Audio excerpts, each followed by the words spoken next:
చెప్పే ఈ విషయము అనవసరంగా తెచ్చిపెట్టారు హరిత గారు నిన్న ఎపిసోడ్లో అని చెప్పి నాకు అనిపించింది. మీకు అలాగే అనిపిస్తే లైక్ చేసి కామెంట్ చేయండి ఒక్కసారి ప్లీజ్. అదేంటి అంటే హరిత గారు వచ్చినారు, సరే ఏదో తనకి కొంచెం పాజిటివిటీ పెంచి వెళ్ళాలిగా.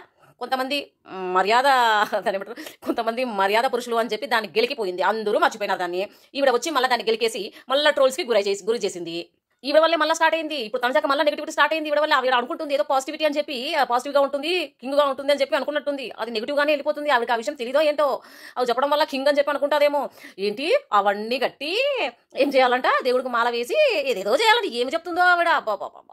దానికి మన మర్యాద మనిషి అన్న కౌంటర్ ఏమేసాడు తెలుసా? ఒక తోటలో ఒక కొమ్మలో ఒక పువ్వు పూసింది అని చెప్పి పాట పెట్టి దానికి కొటేషన్ ఏం రాశాడంటే, లో పెట్టిన మందార పూలన్నీ ఈ తోటలోవి అన్నమాట. ఆ పెట్టిన పూలతో ఒక్క దేవుడికి మాల ఏంటి, ఇండియాలో ఉన్న అన్ని దేవుళ్ళకి మాలలాగా వేయొచ్చు అని చెప్పి మర్యాద మనీష్ గారు కౌంటర్ వేశారు. జబర్దస్త్ అనిపించింది ఆ కౌంటరు. ఒకసారి మర్యాద మనీష్ గారు ఇన్స్టాగ్రామ్కి వెళ్ళి చూస్తే మీకు బాగా అర్థమవుతుంది. కరెక్ట్గా వేశాడు.